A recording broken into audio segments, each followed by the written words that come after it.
In the booth, you're dealing with dropped live shots, breaking news. As I said, I'm editing in the booth last minute, queuing people with delays. You're just constantly kind of trying to figure out how to solve those problems. And the same goes for engineering. That's the crux of the job, is problem solving.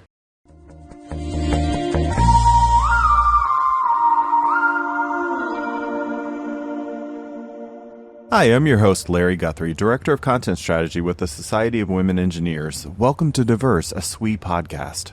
We're coming to you live from the WE25 Diverse Podcast Studio here on site at SWE's annual conference in New Orleans.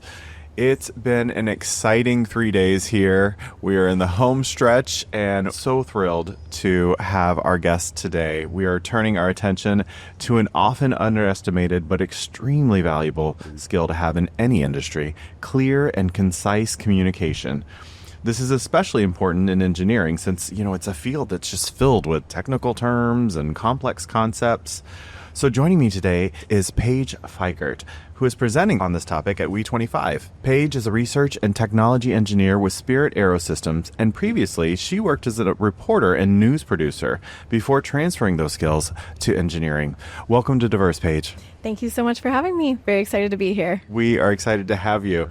Let's begin by talking about this pretty fascinating transition from media to engineering. How did that happen, and what inspired that kind of career pivot change? Yeah, I think we kind of have to start at the beginning with this one. So when I was doing my undergrad at Wichita State University, it was actually biomedical engineering was my major. But we had this program. There were 6 different kind of tasks that you could do, but you had to choose 3 to satisfy. One was getting a minor.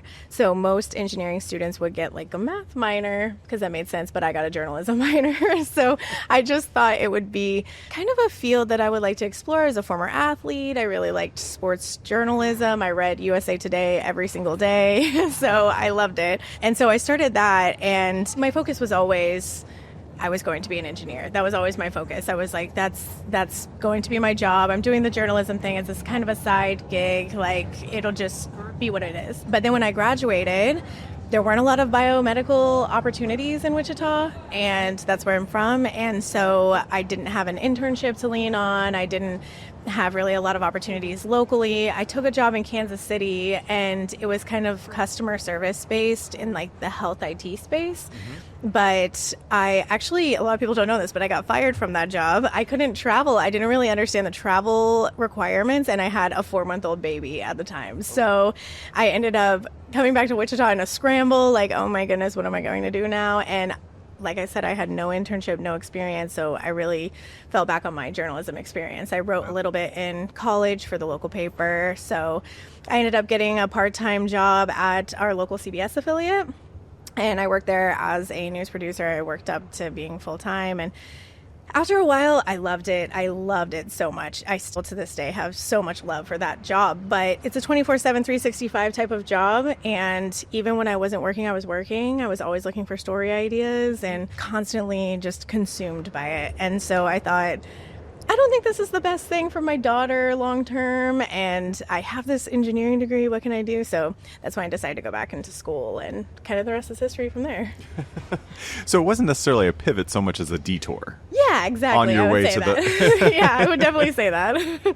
What did that experience, when you think about that, when you finally were able to get into the industry that you went to school for, what was that feeling like? Was there any, like, am I really doing this? Was there imposter syndrome? Like, what are those feelings that, because it was like a culmination and you've been working towards it, and it was like, yes, finally. Yeah. And, oh my gosh, I'm here now. Yeah.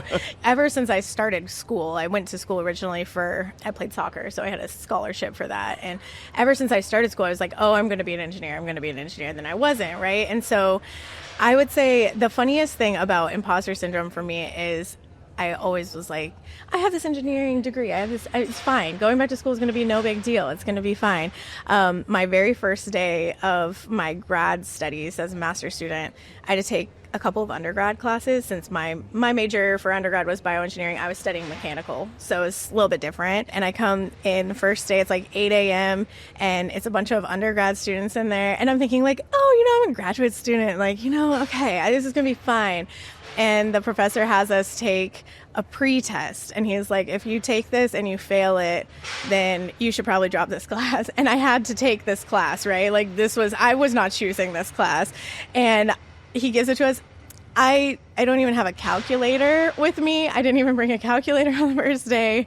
I didn't even remember how to draw a free body diagram, which is like the basic thing you learn in engineering. And I was just like, okay, what am I doing? I was just really, after that, I was really like shaken a little bit. But I worked through that, and I had a lot of people that really believed in me, I think. And I also kind of fell back on my previous experience when I was in journalism. When you make that change from print to TV, it's this huge difference. A lot of people are like, even if you have print background, it's not the same as television. Your scripts are completely different. Your focus is completely different. And so I was able to go from a part-time producer to full-time in like 3 months. And I just worked really, really hard. I worked every show. I did the morning show. I did the noon show. I did the evening shows. I was the only producer on staff that literally produced every show. So I fell back on that and remembered, I came into this space and I didn't know what I was doing 100%.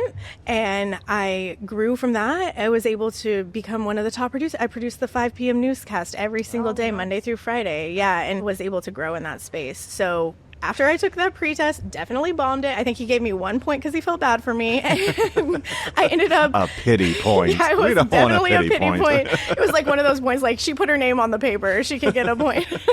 And I ended up actually getting an A in that class. I got really great grades through my master's studies. I had a lot of people who really believed in me. And so when I went to become an engineer, that all kind of culminated together, and it really helped me get through any of those feelings, I think. Again, I kind of felt that a little bit when I got into aerospace. It is in Wichita, we're the air capital of the world. So aerospace is really in our identity as a community in one way or another. So many people that worked in that industry. And when you enter into it, it's kind of hard. It's kind of like a club. There's a lot of people that have been doing this for 30, 40 years. And I'm someone that doesn't have an aerospace degree, has no aerospace background. So it was kind of the same thing. Whenever I felt those moments of, you don't know what you're doing, I'm thinking, you can get through that. And I just tried to lean on some of my personal kind of skills, like asking people questions, building relationships, just digging deeper for knowledge. And I think that really helped me. There was so much in there that I loved. One, I loved that you did not take his advice. And you did not drop the class. And not only didn't drop the class, but excelled in it. Yes. And, from communication background, have to give kudos to move up to the 5 p.m. That is the pinnacle of producing. It was. I was so happy when I got the 5 p.m. Yes. For those that aren't in the communication industry, we're going to just nerd out a little bit on that major accomplishment. And you talked a little bit about the similarities that you were able to pull from your media experience, being a journalist and in STEM, but what are some of the similarities and differences that you've seen outside of that? You use some of those to pull to help you, but when you're looking at some of the communication dynamics and those types of things, what are the differences and similarities between STEM and the media industry? Okay, so I had to give this some thought a little bit. I would say, because at face value, they look completely different, but there are a lot of similarities. I would say number one, first and foremost, is teamwork. In television news, it takes a huge group of people to really put these shows together at the end of the day. I was one of, I don't know, maybe 8, 9 producers that were there. We had our executive producers. We have our assignment editors setting up all the stories. We have our news director overseeing everything. We have the people that are actually doing the work when we're actually putting on the show, So we have our directors, our technical directors, our audio people, our camera operators. We have our reporters, our photogs, our anchors. It's so many people that put together a show. The producers kind of just like the backbone of the show. You put together the structure, you pace it, and you write most of the stories and edit things. You just make sure it's all good and you're making sure it goes well.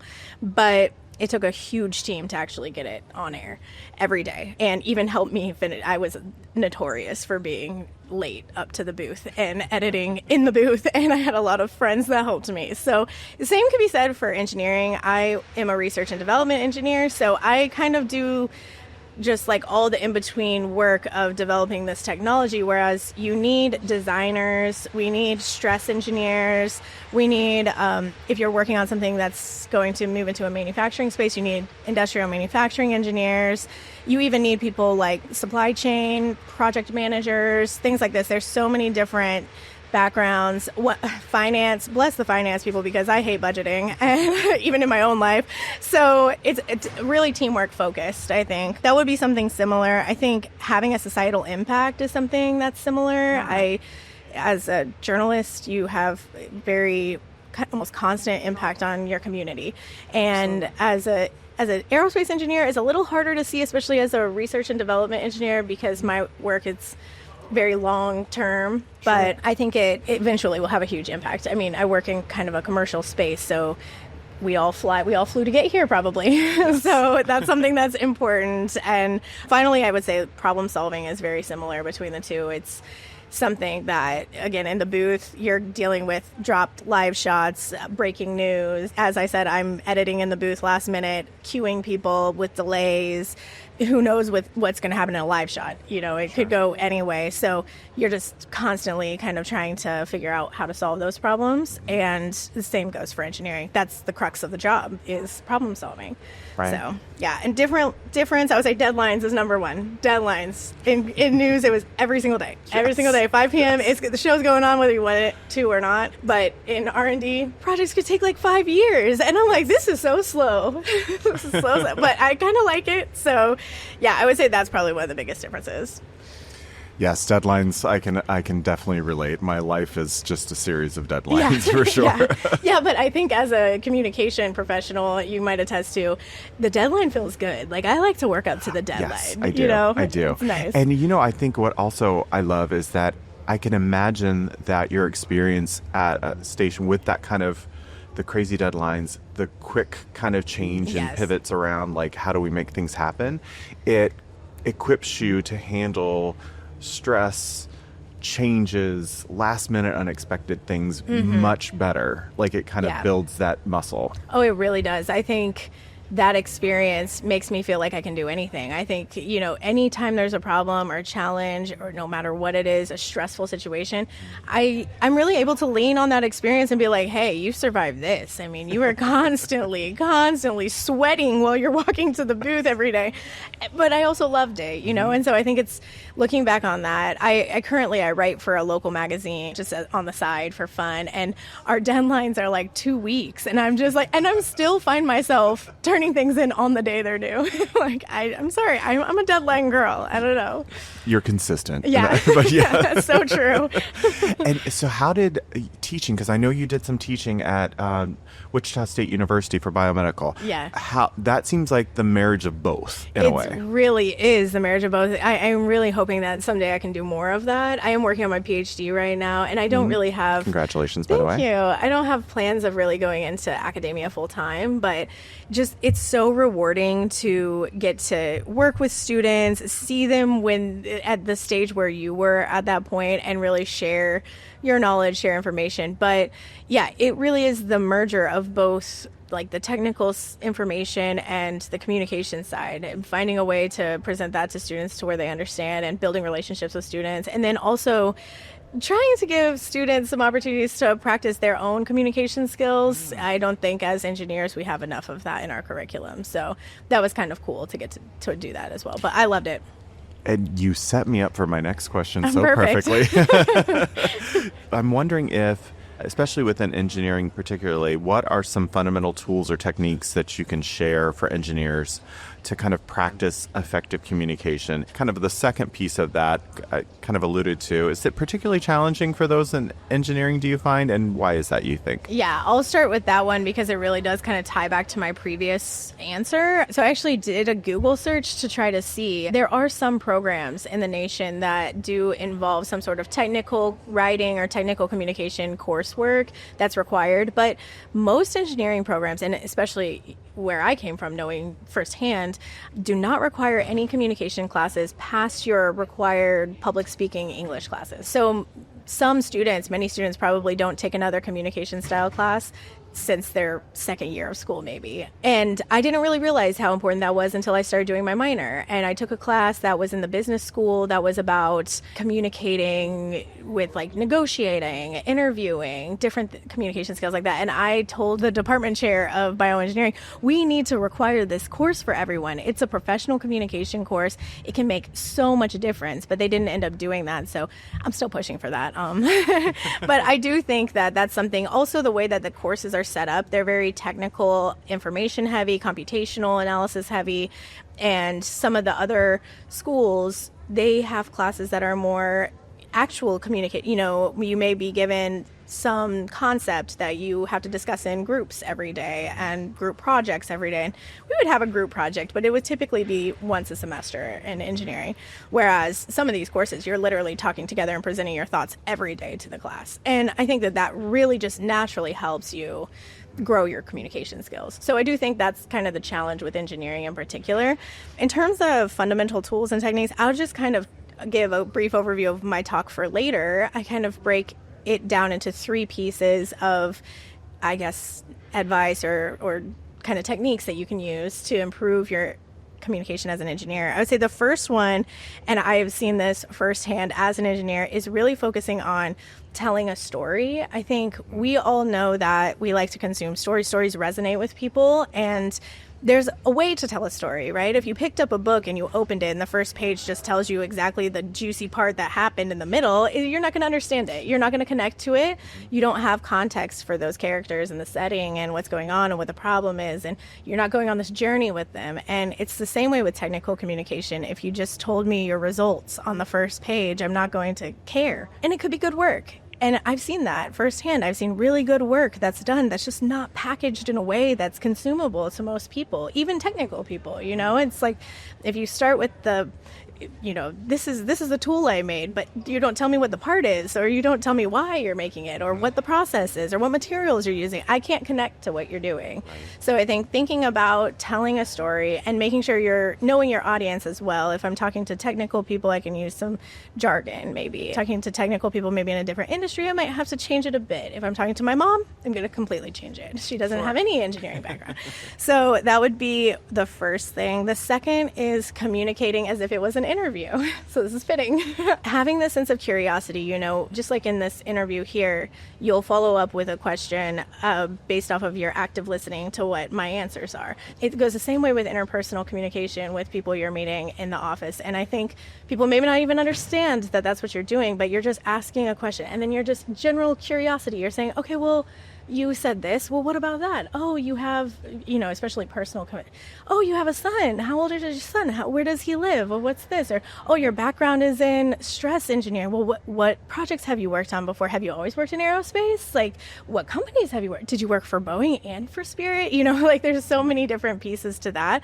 I think just being curious and thinking of it as an interview where you actively listen and you continue to just dig deeper to get to know people and their backgrounds. And then finally, it's for quick technical updates and for elevator pitches, I say write it like a VO script of TV. Okay, in TV we write a script and you start with the lead, and the lead is going to be your most interesting kind of piece of information that people can connect with. Give a little, the next sentence could be something, or your next statement could be something that's kind of provide some background for context, then another statement that's maybe your key results or data, and then just wrap it all together. And that's what I would say to do if you're trying to quickly make an impactful communication experience. That's kind of the formula that all influencers on social media use as well. Yes, it's so true. I mean, you have to have that first thing that's capturing your attention, and then you can go from there. And I think just keeping that in mind, people will be really, really improve their communication a lot with that. Yes, and I don't know if this is necessarily the case in a lot of the stuff that you're doing in the engineering world, but the attention span, length of content has shortened over the years. Oh, yeah. To where Oh, yeah. I mean, I did a run through of my talk with the local SWE chapter in Wichita, and I had said, And I don't think most people notice this, but when you work in TV, a VO script, which is just a voiceover, so it's just the anchor usually talking with video over them, the general guideline is 20 seconds for that script. 20 seconds. And when most people hear 20 seconds, they're like, that's no time at all. And you're just like, well, you can get a lot out in 20 seconds. You can get a lot in there. And trust me, like, especially on TV, 1 second feels like an hour. So you really want to fill those 20 seconds. If you think about it in a way to just really give an impactful just piece in the 20 seconds. So keeping it short, keeping it simple, and keeping it really impactful in that 20 seconds is what's important. Yeah, it's like an exercise in concise communication. Like, get rid of the fluff. Yes. And stick to just the meat, like you said, the impact. Especially when you're understanding who you're talking to, right? Like, again, if I was talking to someone that's completely out of the industry, but I wanted to still be impactful, I'm going to put it in a term that they would understand, something that affects you, right? I work with airplanes. Airplanes affect almost everyone. So how is this work affecting you in that sense, right? So you do that and you'll have really impactful conversations, I think. These are great tips, all. Thank you.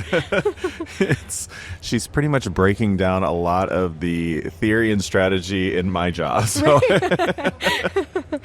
as we close out this conversation, I'm sure a lot of people are excited by this and they want to know, what's the first step? How do I get started? Is there the technology that's out there today? There's got to be something. Where would you point them? What are those resources that you recommend for engineers looking to improve their communication skills? Okay, this is a really boring answer, and I think it's maybe not what most people want to hear, but it is the number one rule that I have seen work firsthand in my life is reading and writing more. Reading and writing more makes you so much better as a reader and a writer. And I try to tell anybody this. If they're working on technical work, if you write technical reports and you're like, it's not, maybe someone's reviewing it and they're just marking it up, or it's not telling the story you want to tell, read journal articles. I used to mark off an hour or two on my calendar every Friday, and all I would do was go read journal articles, read, publication articles that were relevant to my work. I would read standards sometimes. I would go walk around and talk to people about what they do, and just building your knowledge base and building your ability to read and process that type of technical vocabulary or communication, the structure of how these are written, and same with, watching presentations. Like today, there's probably plenty of talks that, technical or otherwise, that really provide that kind of structure. So the more you consume that, the better you get. And it sounds really boring. It sounds like a lot of work, but it's actually not. I almost find it to be passive. The more you do the reading, I'll write things today and I'll go back and reread it. I'll be like, girl, you wrote that? That's good. and it's not because I necessarily sat there for hours thinking of my lead. It's just like, the more I write, the better I get. If I go back and read my stuff from the Wichita Eagle in 2011, it's probably horrible. I'm not even going to try to go find it. But it's just from there to now, you just grow so much in that. And you've probably seen that yourself. Even with podcasting, the more you do, the better you get. And so I would really, really encourage people to do that. And then I would encourage people that are working in a space, maybe like R&D, like me, when you have those opportunities to write an abstract and submit it to a conference, do it. Or even a conference like this. If you have an opportunity to write an abstract or a proposal to speak, do that. The worst that you can get is a no, right? And the best you can get is some experience getting in front of a group of people, sharing your work, and maybe writing a conference paper. And those things are really invaluable. So I know it's not the most exciting answer, but reading and writing more is the key, I think, to getting better communication. I mean, I think it's the most practical. It is. Right? It really is. And most effective. Technology is fantastic and you can do a lot. Yes. And what I'm hearing is that sometimes you just have to go back to the basics. I really feel like that's the truth. Even when I think of what I wrote for my master's and then how I can write technical communication now. And that really wasn't that long ago. I graduated in 2020, so it was 5 years ago. And what I write now, I'm just like, oh, wow, you're so much better at it. And I haven't even been in R&D the whole entire time, so I wasn't writing as much with my other stuff. So, yeah, it's really big game changer. For all of our listeners out there, it's just like when they were studying their skills in engineering. It's just like any skill. If the more you practice it, the better you're going to be at it.